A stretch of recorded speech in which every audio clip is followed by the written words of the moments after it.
Yes, you did. Good morning. I appreciate you being here with me this morning. Of course, I'm talking to you, and as well as my guitar. And today we have a pretty good session lined up, where we're starting to fold together all of the pentatonicism that we've been working on. So this will be likely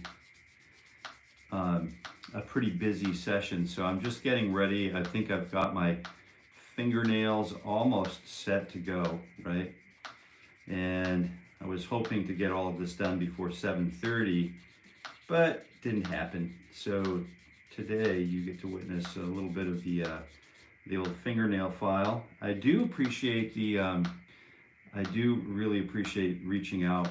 I do appreciate hearing from you in the email, and that you're sort of understanding and appreciative of the updated format for this live stream. So if you do want to get in contact with us here at Jason Carey Guitar and spread good news, and or have questions about your guitaring, you can always reach us at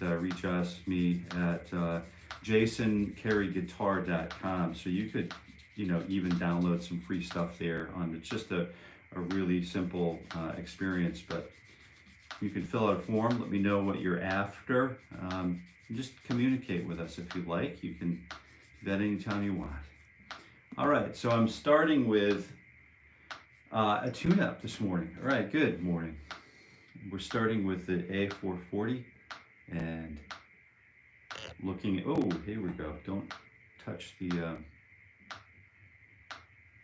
phone with the camera with your tuner, because if you touch anywhere on the tuner other than you touch anywhere on the forks, it really dampens the sound. So I'm using the post, which is designed to be held or put up against something or put in your teeth. You can also, don't bang it on anything metallic, because like a music stand or something, because it'll chip away at the mass of this fork that's been calibrated for A440. So look at this. This is cool. Another thing you can do, you vibrate your cranium. You could put it on the surface of your acoustic guitar, hold it up to your ear. Teeth is good. You can't hear it, but I can hear it. All right, here we go. So I'm glad you're here with me today. By us, of course, I mean me and my guitar, for another just a simple warm-up. But this time I know we've been warming up to pentatonicism here. I wanted to just take it to a different level for you a little bit, for me, for certain. Well, not, a new level, but I just want to continue upping improving the game here. And if you're here, go ahead and grab your guitar while we're tuning and breathing. It's a good idea to maintain good quality posture. And now is also a good time to set an intention, for you. Maybe it's for you, or just for the guitar, with the guitar, or a life intention. All right, so you can set that now, and we'll return back to it at the end of the session today.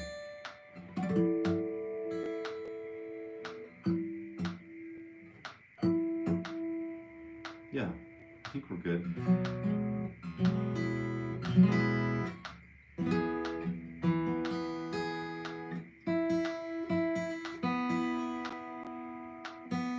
I know some of you won't appreciate tuning the guitar on the internet, but this is all part of the warm-up. Every time I sit with the guitar, it's always about, is the guitar in tune? Am I in tune and ready to approach the guitar? So this helps me personally get ready to approach the guitar.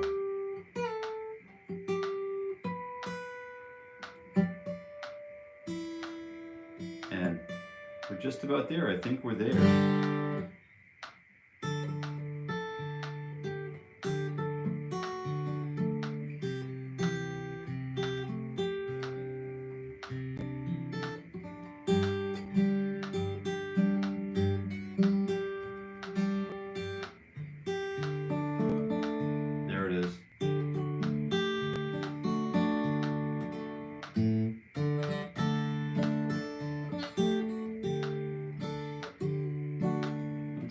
Let's get in touch with the metronome here.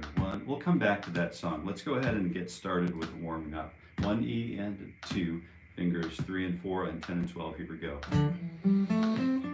So good morning, guitar.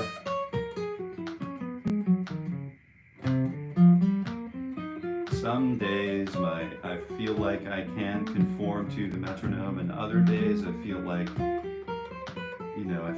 I'm not able to conform to the metronome right away, and that's an indicator that I need to shut up and play my guitar. Just be quiet and listen. Yeah, we're just sweeping across the fretboard in all closed positions. Fingers 3 and 4. We're getting a good little stretch in. So previous to this, I did my regular yoga workout and, got body stretched. I don't do the same yoga workout every day. I work different parts of my system, right? Which is, I guess, what we're supposed to do. Fingers 2 and 3. Here we go on 10 and 12. So 1 E ended, 2 E ended. You know what to do. That's right. And fingers 2 and 3 on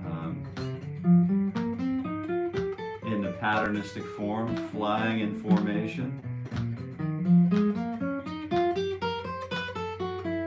Yeah, here we go. Any tension that we have in our bodies right now is a good thing to shed. So I just want to remind myself, I don't know about you, probably you're all set, but I just want to remind myself about breathing through all of these exercises. So as I talk, I'm breathing out, and then when I breathe in, I don't want to be rushed. I want it to be a long, controlled breath, similar to the manner in which I expel breath. So super nice, super long breath. Here we go.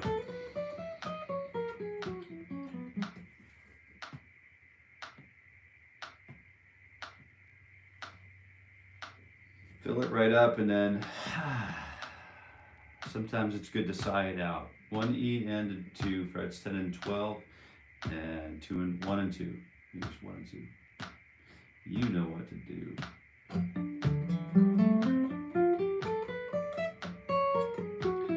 I feel like, I'm much more prepared, mentally prepared to, I don't know if I'm ever mentally prepared to do anything, but I have been playing the guitar for quite some time, so it does seem like it's a little bit easier to me than some other things. For example, aerospace technology. But just like anything else, the guitar is an important, or anything that we do, really, any discipline that we approach, whether it's high tech, low tech, no tech, just knowledge base. Anything we approach for a discipline is, if it's new to us, it can be really overwhelming, So 1 E and 2, fingers 2 and 4 on 9 and 12. So I'm practicing at 60 beats per minute. In case you're new here, I've seen a lot of you coming and going here this morning, but if you're new and you're sticking around, grab your guitar if you have a moment and join us. and practice along with, I'm inviting you to practice along with me for a morning ritual for guitar growth. My name is Jason. I'm here every weekday morning at 7:30 a.m. Eastern Time to work on just getting ready for the guitar. And then making all of the preparations that I need, you know, mentally, spiritually, physically, rhythmically, like all of melodically, just connecting with the muse or with the thing that's higher than me, right? And yeah, I'm not high at all, you know, just so you know. So 1 E and a 2 T E and a 4 is on fingers 1 and 3 on 9 and 12. And so I started this journey a little bit before the beginning of 2025. I am going to be here for the entire year of 2025. Good Lord willing, of course, you know. I mean, that's the plan. And I'm really, what I'm trying to do is I'm trying to, you know, full disclosure, I have a few lofty goals that I need to continue reminding myself of. Some of those goals involve songwriting, a big chunk of practice, you know, multiple chunks of practicing the instrument, aside from warming up with the instrument. But songwriting is a really great, you know, it's a wonderful thing. It's a wonderful skill or craft to be engaged with, you know, in my opinion. And, you know, contrary to popular belief, everyone can do it. Anyone can do it. If I can do it, not that I've written, you know, I've only written a handful of award-winning songs, but it's, you know, and we'll end up on the front, you know, page of the, you know, the local rag paper, you know, with, you know, on the above the fold. But it's, you know, just a little bit of, so you can practice songwriting for different reasons, but in the end, I think I enjoy part of the songwriting like the same way I would, you know, approach quilting. First of all, you know, it's not a quilt unless you finish it. It's, you know, it's something else, you know, patterns that are just floating around there. So finishing the song is important, you know. Right now I think I have something like 150 open songs, you know, and probably, I don't know, 20 or 30 songs that are like near complete and 15 songs that are complete. So we're ready for another album here, I think. This was my first album. It's backwards probably for you this morning. It's called Rebirth. And we were using these little QR codes in, you know, 2010, 2009, 2009.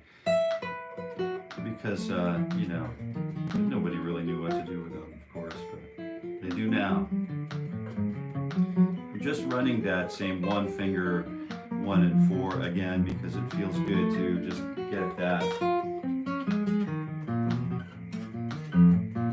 Just get that stretched out. So you can take a break for a minute if you want. Just breathe a little bit if you like. I'm going to try to stretch a little bit more.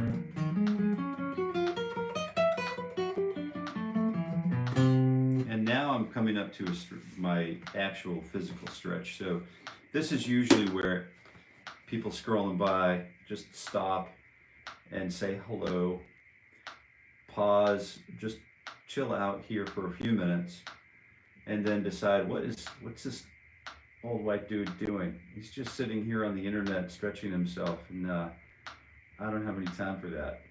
So it's kind of funny though, isn't it? Yeah, it's a 16 beat or 16 click stretch up, and then if you're here and you don't mind, go ahead and double tap that screen, or like smash that like button if you wouldn't mind. It's another 16 clicks down. What I'm noticing right now is that I've got a little bit of, just a little bit of a distortion in my back. So I'll straighten that up, sit up straight, Jason. And I guess I could use this time to also say, to invite you, if you're here, if you wanted to dig a little deeper in your guitar journey, you can visit 𝘎𝗿𝗵𝐺𝑠oncarey.com. And if you'd like, you can download, I have a free PDF, it's a free binder. It's, you know, it wasn't free for me because it took some time to develop, but I would like to share it with you. And it's a 5x5 for guitar growth. And I know a lot of you already have it. And I really appreciate that. One of the things that you benefit from, that I benefit from that 5x5 for guitar growth, is there are so many avenues to practice. There are so many ways that I could get distracted in my day to day. And of course, it still happens, but I try to mitigate that. I try to mitigate that objective risk. So if I'm on a, you know, a cliff face somewhere, you know, and I'm free solo climbing, you know, there's a lot more potential for damage or risk to my person than if I had a rope on, you know, and a partner knew what they were doing. So, you know, I'm always trying to mitigate that objective risk. And then, of course, the subjective risk here is that we always have this internal battle. You know, some of us have the privilege of just doing this for pure enjoyment and reconnecting with ourselves after life work. We've earned our retirement. So some of us probably think about this differently, like we're just ready to roll. But some of us who, you know, we feel like we still haven't earned our keep yet. And so spending time on the guitar is not always a priority, right? Of course, you know as well as I do that playing the guitar is an honor and a privilege and a luxury only really observed by, you know, a relative few of us. Right, so there are a lot of great guitar players out there, but there are, relative to the global population, I think, you know, there are a few of us. So it's a good thing to just be thankful for.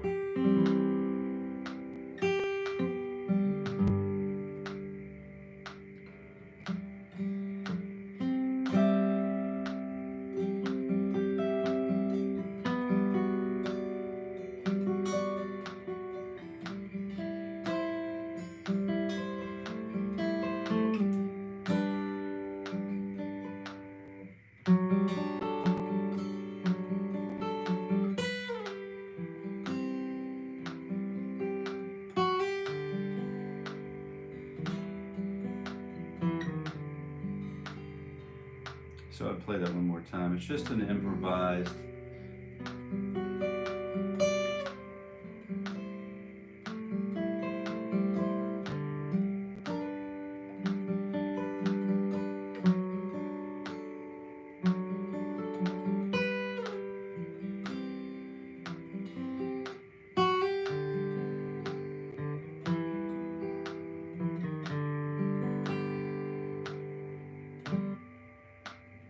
Just an improvised thing that, you know, just they come out once in a while. And we talk a little bit about discovery-based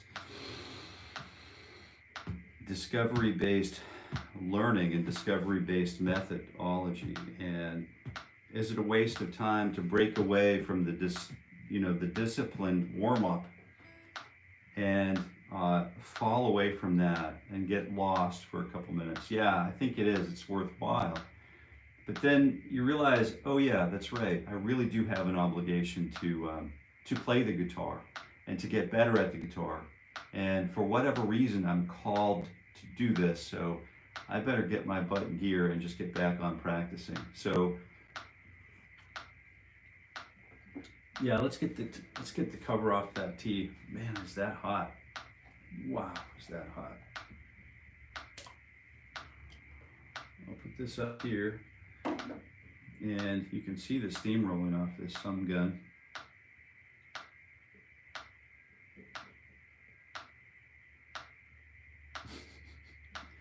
It's a little bit much. All right, let's go ahead and jump back into it. All right, so where were we? Fingers 2, 3, and 4, 10, 11, and 12. 1 E and a 2. You know what to do. And you know, I'll do this.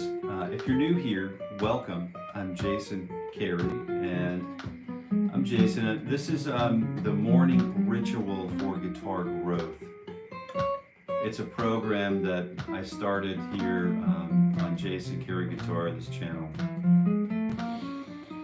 just before, you know, a month or two before the beginning of 2025, which happens to be a very big year for me personally. But it's a place where you can come and join me and practice your guitar, or not practice, but be a guitar practitioner via a morning ritual, a sacred space for morning practice. We're observing the thing that needs observing, which is a multitude of things, right? I'll come to find out. We're thinking breath, posture, you know, we're thinking at the same time we're considering fret hand movement, finger movement on the fret hand, and then, you know, a number of different angles for the picking hand. I'm considering where am I located on the guitar neck. So sometimes it helps, there we go. It helps for me to just think about doing all of these things with my eyes closed. So let's give that a shot. 1. In case you're wondering what happened, I just said the word 1, indicating the beginning of the count. So you heard the 1, you received that information, so that's all I would need to say. Because there's a metronome here, right? If there was no metronome, I would need to count out at least, you know, depending on the tempo of the tune, I would need to count out at least 1 bar, partial at bare minimum 3 beats, just enough to give you the scent of a tempo, and then you're off trailing it down, doing the nose work, nose to the ground, continue sniffing around for that tempo, and then you find it. Sometimes you off the track, you're off the scent, and then sometimes you realize, whoa, there it is. I'm gonna find that person. I'm gonna get that shirt. I'm on the scent now. You know, the metronome is a great tool for continuing growth, guitar growth, and it might seem like what we're doing here is, you know, it's just a lot of repetition for no apparent reason. Well, let me provide you with positive assurance that that's not what's happening here. So let's go ahead, and still 3 digits. We're using fingers 1 and 2 and 3, 4 on frets 9, 10, and 12. Here we go. 1.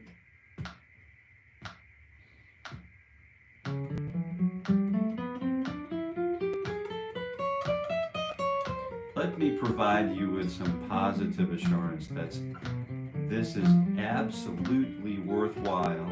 And let me tell you, let me explain to you who this is worthwhile for. We're going to answer a who question right now. Who are you? Who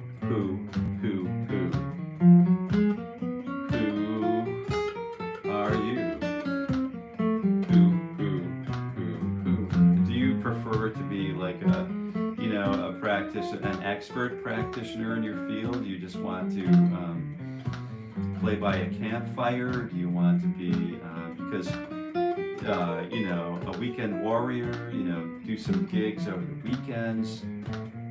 All of these things to me amount to the same thing, amount to the same goal set. You know, if you wanted to become, you know, a music therapist where you can roll in and out of healthcare facilities or, you know, living facilities where one could make a profound impact in the day-to-day, just volunteering, you know, what a beautiful life. But when I show up there, even as a volunteer, I still want to be well practiced and well mannered and well observed as a guitar practitioner. That way it just elevates the experience of an audience, right? It elevates, number one, it elevates my own personal experience. And number two, it elevates that experience of the audience. So I think I'm using fingers 1 and 3 and 4 now. I think that's where I'm at. So finger 9, let's do frets 9, 11, and 12. Fingers 1 and 3 and 4, go. Yeah, knowing the metronome and working with the metronome is really great. I think what I'm going to do after this session, you know, after I finish, you know, what I need to finish for, you know, warming up. And warming up for me is basically whether I'm you know, practicing the equivalent of nuclear science or, you know, hair cutting. There's a wide range of difference, but either one of those disciplines you could take all the way to the top, right? It doesn't matter what we do. It really doesn't matter what we do. So right now, what I'm doing is guitar practicing. So it's my personal goal to get as good as I possibly can get. By good, I mean connected to, or just being a servant of the music that comes through the guitar. And then in order to get that, to coax that music out of the guitar, we could do this by brute force, you know, we could do this by with patience and perseverance. There are a number of approaches within each discipline, right? An infinite number of possibilities. So this is where you as a guitar player, where we as guitar players can distinguish ourselves from other guitar players, right? So are there guitar players who play super fast and are super young on the internet? Yes. Are there guitar players who are super old and super fast on the internet? Yes. Super old, super slow on the internet, sloppy, but enjoy what they're doing. Absolutely. There are so many different ways to appreciate just being a guitar practitioner, in my mind anyway. So let's go ahead and jump up to, we've graduated to 4 fingers, 1 E and a 2, right? All of that stuff, same count. But let's go ahead and take a look at fingers 1 and 2 and 3 and 4 this time. 9, 10, 11, and 12. 2 E and a. You see what I mean? Because of that click, we know where to begin together.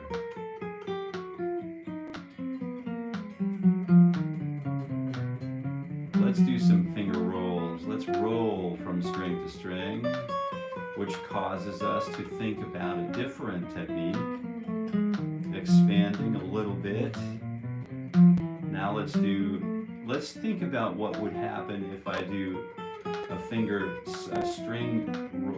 roll from every position or every fret. What would that look like? No, not that one. Hold on. Let me start down here. Oh, and this augments. This will make longer the journey up. Oh, the journey up and down each position, right?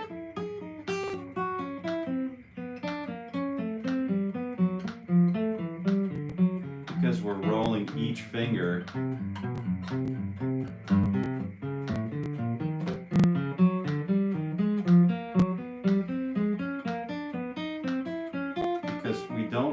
want to hear this.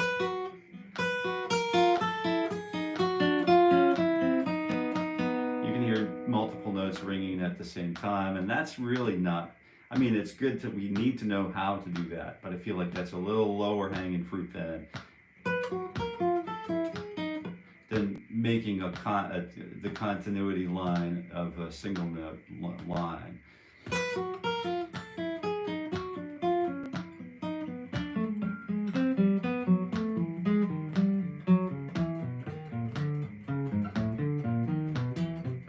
And I'm still working the down, up with my picking hand.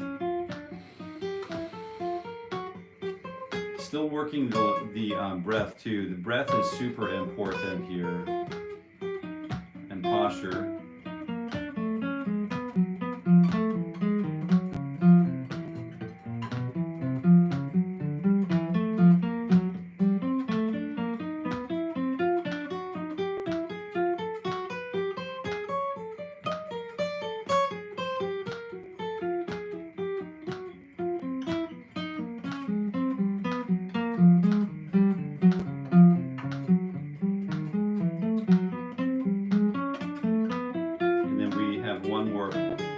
Obvious permutation here where we do roll up and then roll down on the next fret, roll up and then down.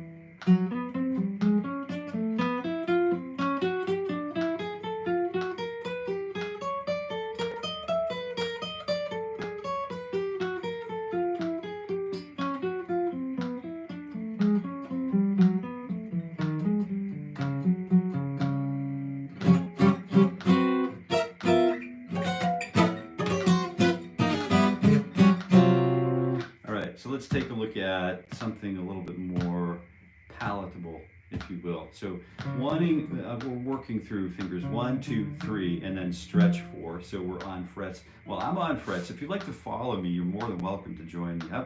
I would love it if you just keep joining me. I'm just thrilled that there are other guitar practitioners in the world who value this kind of effort and who provide this kind of time for themselves in the day, because I know what it does for me personally. I know what I can accomplish after doing this for an hour is more than what I can accomplish if I don't do this for an hour. So let's take a look. 9, 10, 11, and 13. 1, and let's put that click on 2 and 4. 2, 3, and bum, on the backbeat. Ready? 1, 2, you know what to do. Bum. There it is.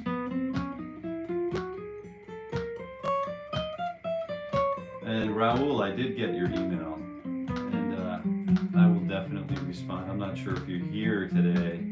I kind of missed the live chat, no doubt. But you're right. It does.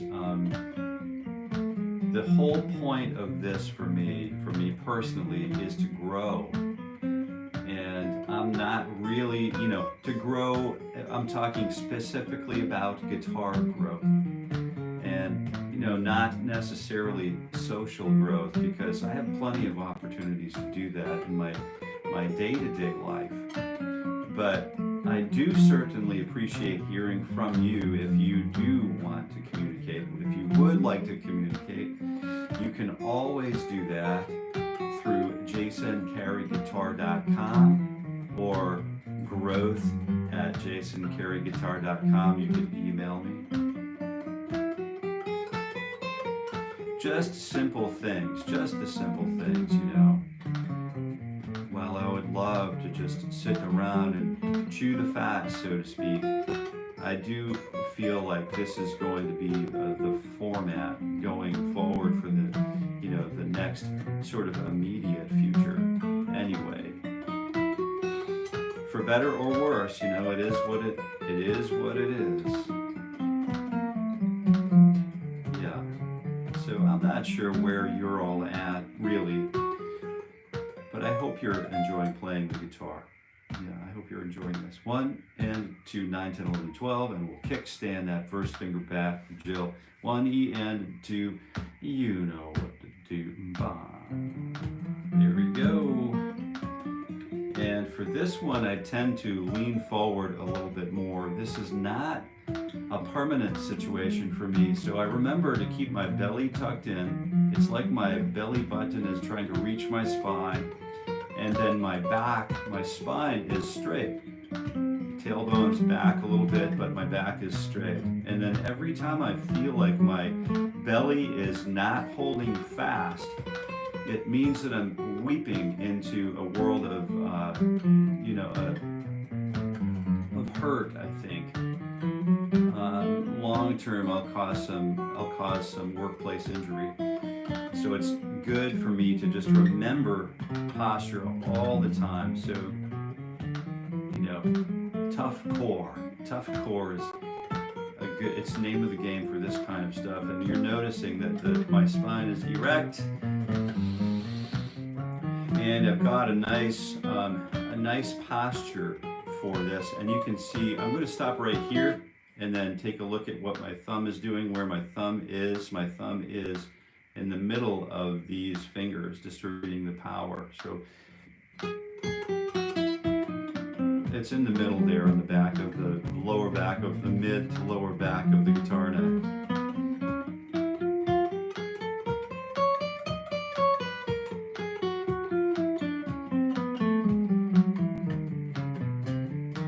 Yeah, and it's a really simple thing to do.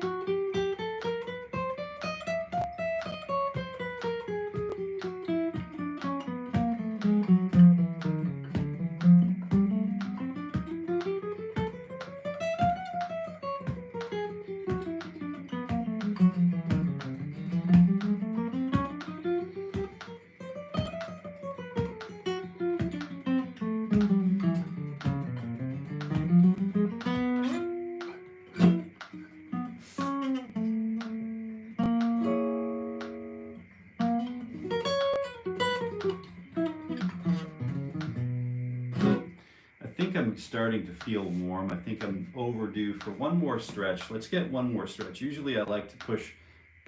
Oh, here we go. You can hear those clicks and cracks. Let's go ahead and do cactus arms. So these arms are up beside me like this, but they're out vertical, and you can't really see, but they're vertical. And I'm just pushing these back and then trying to rotate my arms back as far as I can. And then rotate them far forward as I can.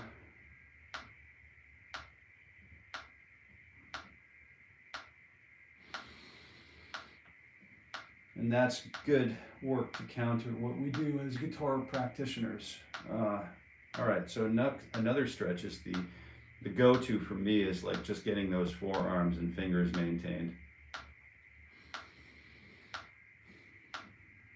Yeah, so how are you doing? I hope you're doing well on your guitar. I'm assuming that you're practicing your guitar, you know, at least 5 days a week or something like that.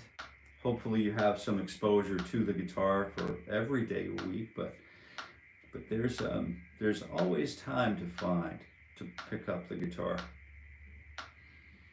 But even more important than that, if you have family that you can pick up and be around, that's pretty important. I always make time, you know, I do these live streams on the weekends I'm just working through Ted Green's Chord Chemistry, which is a really wildly famous book, you know, a little controversial here and there, but just wildly famous. It's a massive work from a massive mind on the guitar. You know, once you specialize in an area, it sort of like limits other areas, right? But this book is just a great book. I'm walking through it page by page, word by word, and chord by chord again, just to get through it and be sure I can confirm to myself at the end that I've actually played every single voicing in the chord reference charts, section 8 of the book. So usually during the weekends, I'll have like a Saturday morning at 9 a.m.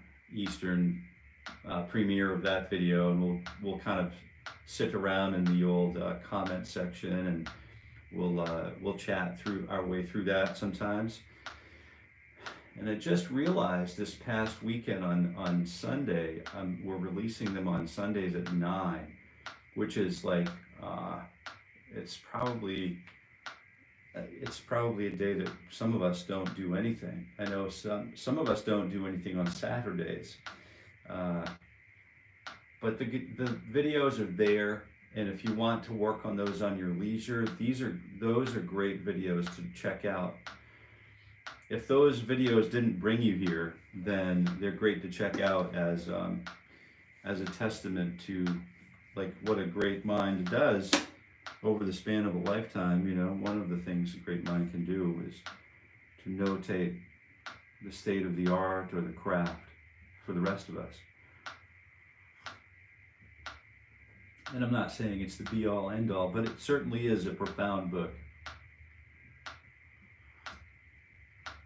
And some of us get it, we get to page 10 or 11, and then we say, no way. And we put it away for years and maybe never even come back to it. So what I'm doing is I'm guiding myself and you through the book, literally walking through it with you. And I'm really enjoying my time doing that.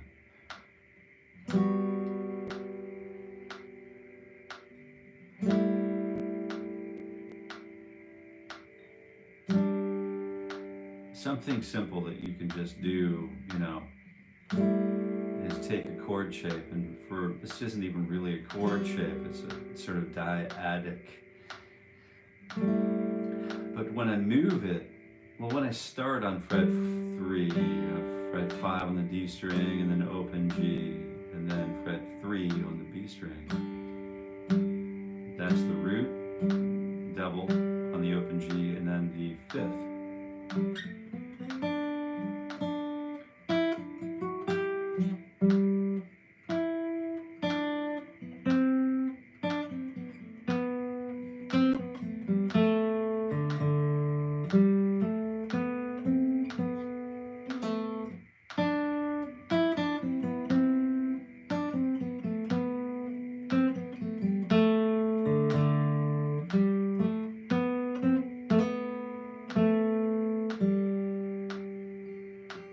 So you hear that 1 and then the 5th, right? And then we can just take this move up a whole step. We could move up a half step, which is equally as cool, but a completely different energy, right?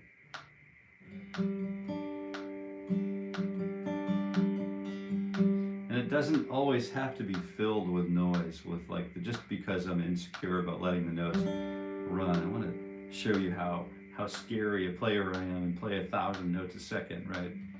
And that's cool to be able to do that. But it's also cool to be able to just play chords and listen to them.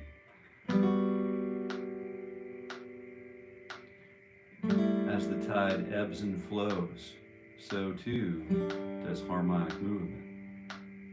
4, and then just up a whole step, same thing, A, G, and E turns it into some kind of minor 7 flavor, and then B, and then F sharp with the G in it, gives us that beautiful major 7 interval, and kind of a, you know, like a B minor-ish, flat 6 kind of thing.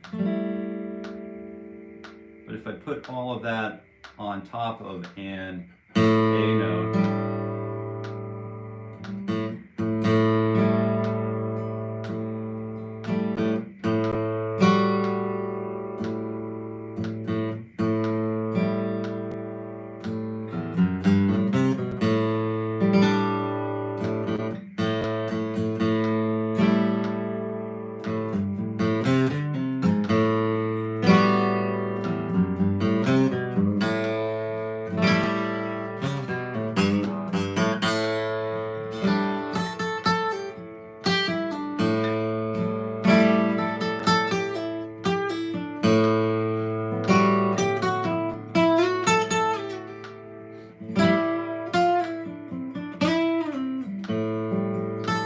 so there's a lot going on, right, all of the time. And so we have to, there's a bit of that happens in practice. Now what I'm talking about here is a warm-up. It's a different thing than practice. So practice, I would feel comfortable typically chasing that dragon down. Writing those songs, I would have one of my notebooks, my write, play, repeat. I have a book available on Amazon, which you can go grab, which a number of people have done so, and I thank you for that. And you can keep that. I would keep that book just right beside me, especially while I'm transcribing works that I'm trying to absorb, like complicated works, as I'm transcribing them. I do all of my own transcriptions. I don't trust the internet, because any old you know, any old person can put stuff on the internet. Just look at what I'm doing, right? So you never know what the source is, whether it's peer-reviewed or blah, blah, blah. And I just like to do my own transcription, so it's good to have that stuff there. But all of that being said, right now, I've burned probably 15 minutes of my warm-up time, right? So is it okay? Yeah, it's okay. But do I want to do that every day? No, I do not, because my warm-up is a sacred spot. Different than a practice session for me, right? So I'm working the 1, 2, 3, 4 and on the diagonal patterns.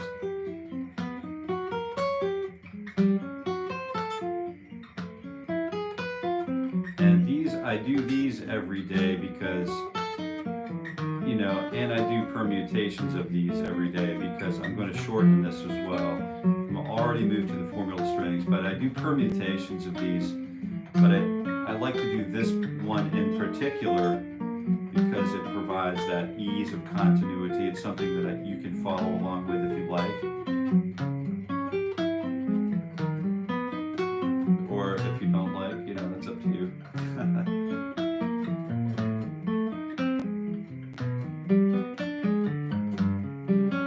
But it's a great opportunity to get that pick hand and the fretting hand system sort of realigned. And sometimes we go out of alignment.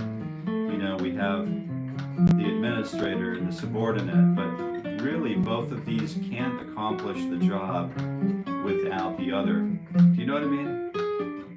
So which one in this system would be disproportionately more valuable? The fret hand or the picking hand? The administrator or the boots on the ground doing the work? Interesting question, isn't it? So guitar kind of makes you, it just reminds us that there is a value system at work that's slightly out of balance in the world around us, right? Because you have the administrator, you know, you do have the administrator, and then you do have the boots on the ground worker, the day-to-day, you know, the big picture and then the small picture, more hyper-localized pictures. Is, you know, is one of them more valuable than the other? Now, I don't have the answer to any of these questions, but the guitar is just something that makes me consider those things. You know, and then if that's the case, if there is a disproportionate system of value there, what does the pay scale look like? Is their pay the same? Is their pay different? Do they get pay increases at different rates of speed? So you kind of have to, you know, it's a long story there, big story. All right, so I'm back to, I wanted to try these again. I really like the minor the minor 7, you know, arpeggio, because it helps me to outline a diatonic sound, or you know, a sound that is of the diatonic scale, but it also incorporates all 4 fingers in the exercise, while giving us a real practical, you know, shape to learn. it's a 5-note system, and it just happens to lay out really nicely on the guitar. You could do this with any of these systems, right? You could use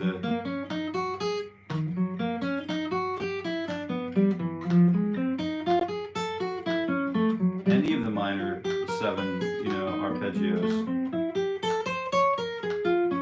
And it's probably a good idea to do that. But this one gives us access to more of the strings of the guitar, so I like to use that one in particular. And then also what I like to do is, while I have some time remaining here, what do we have for time? 10 minutes. It looks like we've got 10 minutes left, gang. So I'm just going to go ahead and finish strong, right? And hope you're joining me. Now we've come to the time, oh, that's just the right temperature. Don't want to get it too far away from this temp.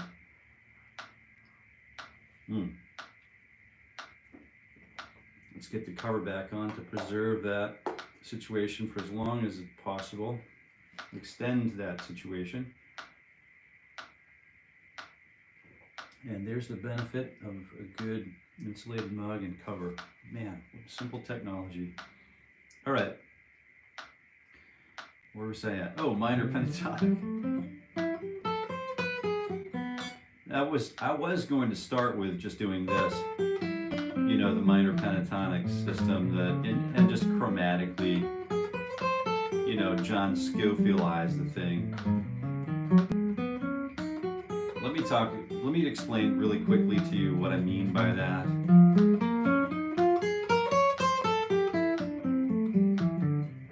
By setting up, first we'll set up a groove.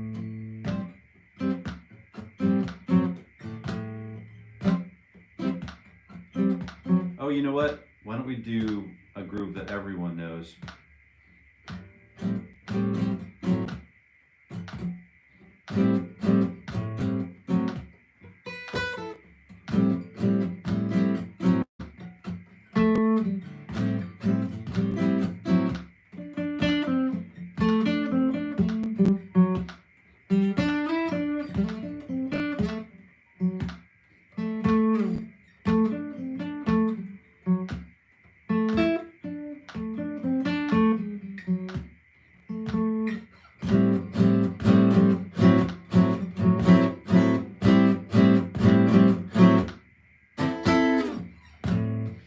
So there's that pattern. You got it in your head, you probably know the song better than I do.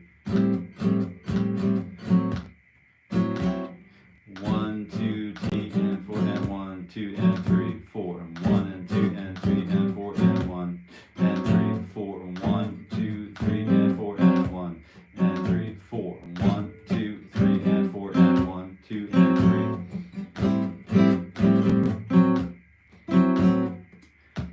Some players will lead you to believe that we've got to do.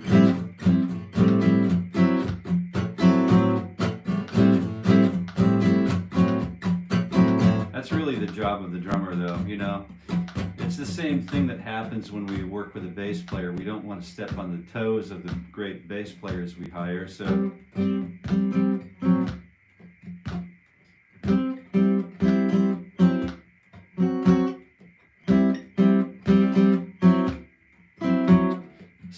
If I'm working with a bass player, I'd probably revoice my chord, maybe even play octaves,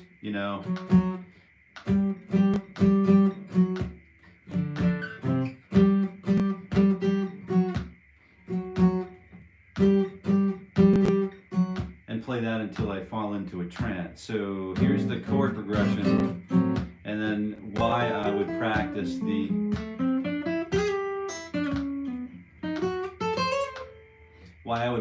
the minor pentatonic system, move it around in parallel form.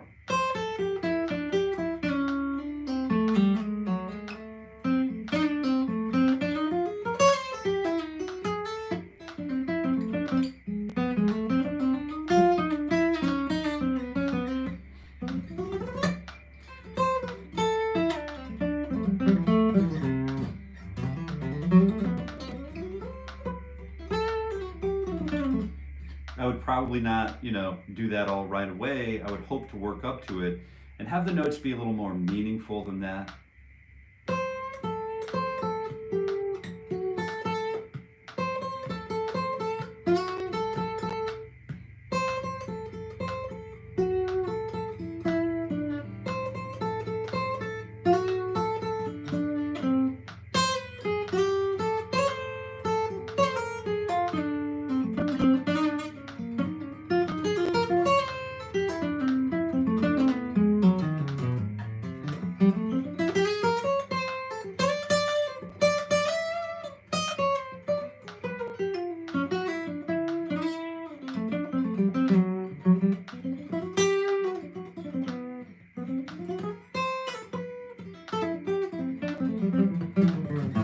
So we can add degrees of tension and release just by using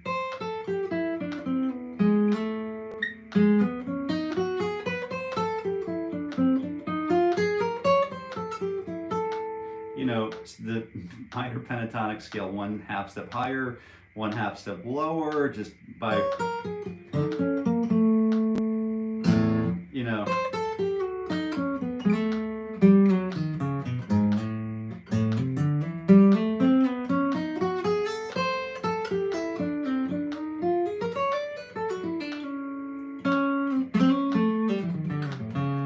and then it's all up to you where you place those. But that's another approach that always sort of is running through my mind. Like, I could really just place a scale that I know and just plane it all over the guitar neck, find other landmarks, and then just use those as transitional linkage material. So great stuff to have in the bag, do you know what I mean, or in the can, so that you can edit at will. But one of the things I wanted to just work on today is just kind of working through the different positions of a minor pentatonic.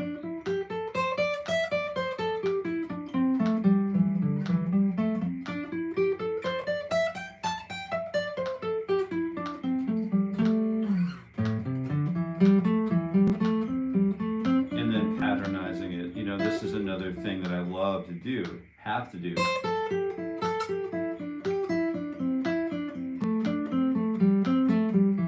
That's kind of why we started with the finger roll exercises this morning.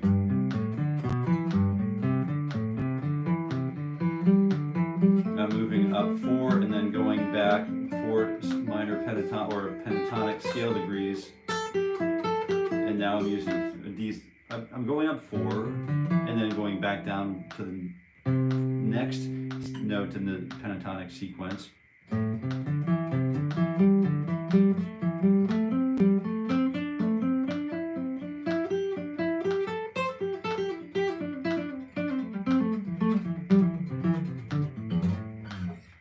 It ends up sounding really cool down the road, you know what I mean?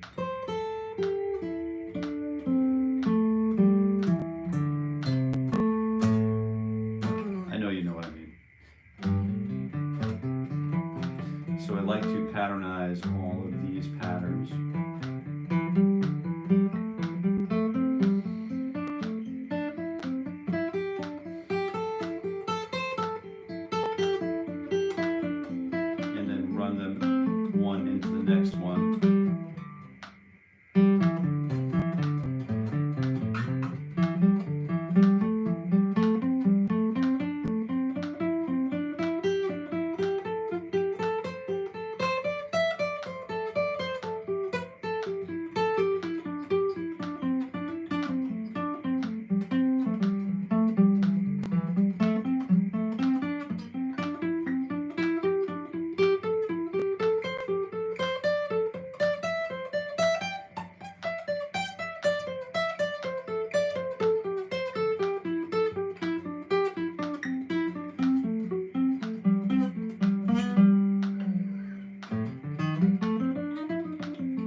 So I wanted to get back to, let's just kind of call it a day, but if you want to stick around for the last second or two here, I'm just going to work on Sweet Child of Mine intro, fingerstyle, and just chord melody a little bit.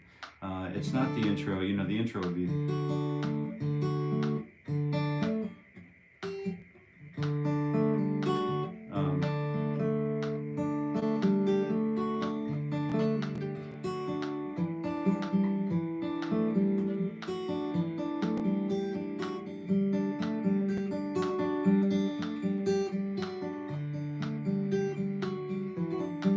Sorry, I'm just kind of, pardon me, because I'm just kind of, pulling it out of the wind here, but it's, anyway, the verse is going to look something like this.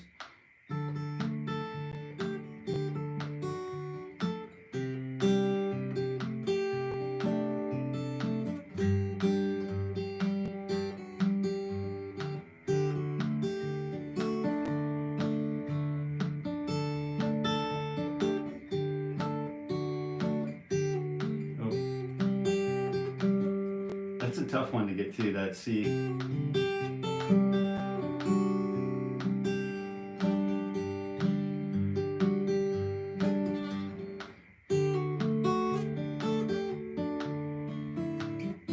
And then we'd go to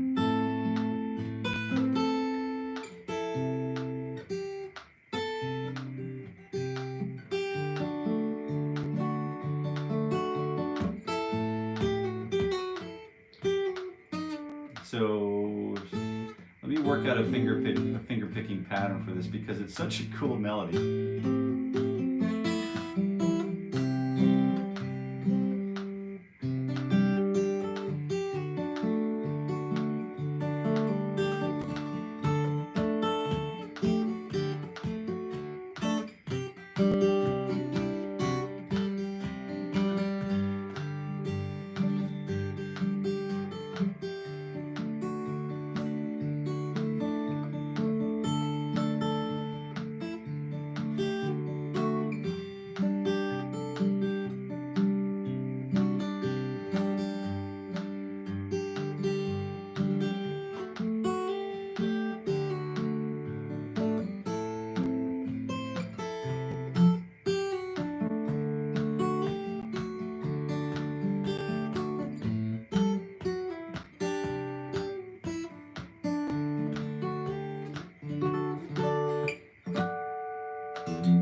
All right, that's it for today, folks. So thanks for sticking around. I really appreciate you being here.